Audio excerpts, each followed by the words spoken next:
مستمعي هيفي اف ام الاعزاء، اسعد الله اوقاتكم. انا هوجين هادي، ساقدم لكم نشرة موجزة لاهم الاخبار، وابداها بابرز العناوين.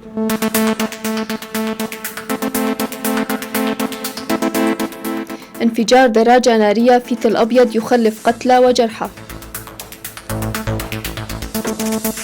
تركيا: منطقة آمنة في سوريا ستفرض خلال أسبوع.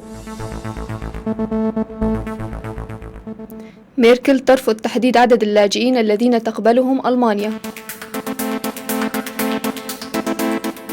إلى التفاصيل.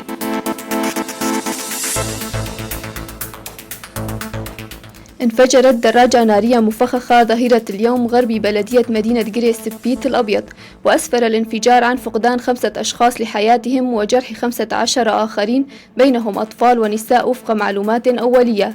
هذا وقد تم نقل المصابين إلى تركيا عبر معبر جريسبي.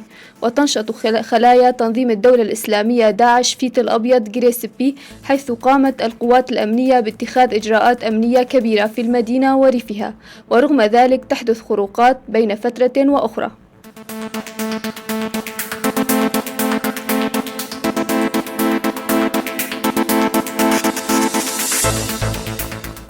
كشفت مصادر رسمية تركية اليوم الأحد أن منطقة آمنة في سوريا ستفرض خلال أسبوع في المنطقة الواقعة من نهر الفرات شرقا إلى حدود عفرين غربا بدعم جوي تركي.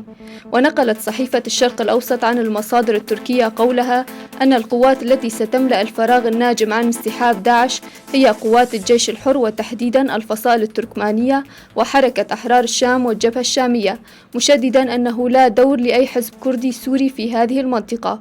وقالت المصادر التركية أن أنقرة اتخذت هذا القرار قبل عقد قمة مجموعة ال20 التي استضافتها تركيا الأسبوع الماضي، إلا أن الأمريكيين طلبوا حينها التريث إلى ما بعد القمة، لكن أحداث باريس جعلت الأمور تتخذ منحى جديدا.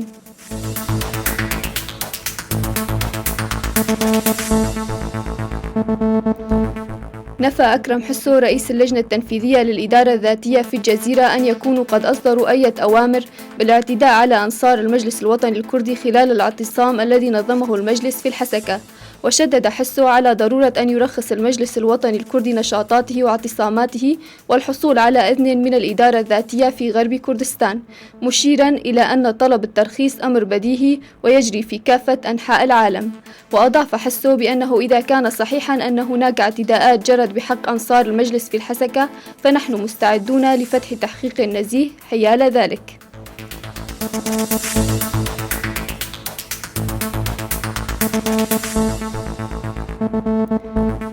أعلن عضو منظومة المجتمع الكردستاني التابع لحزب العمال الكردستاني يوم السبت عن موقف حزبه من مسألة تحرير الموصل، واصفا مطالب الحزب الديمقراطي الكردستاني بجعل قضاء سنجار محافظة بالإيجابية.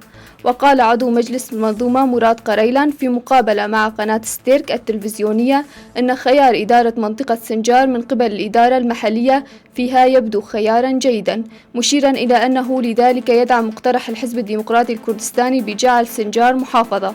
وأضاف أن حزب العمال الكردستاني يرغب في أن تبقى سنجار ضمن إقليم كردستان، مشددا على أن يدير مواطنو القضاء أمورهم بأنفسهم.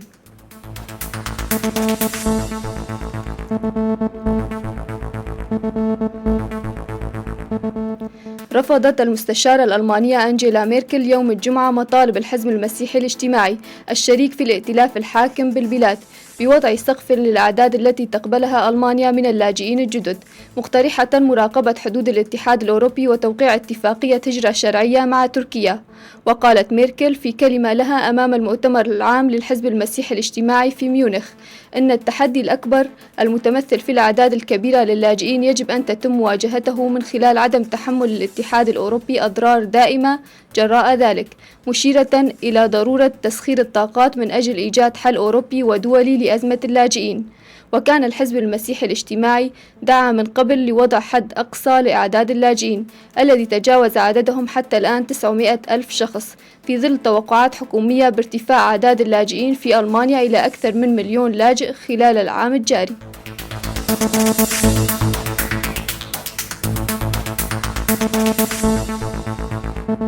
مستمعي هيفي اف ام، انتهت النشرة الموجزة، قدمتها لكم أنا هوجين هادي. نشكركم على حسن الاستماع وطابت أوقاتكم.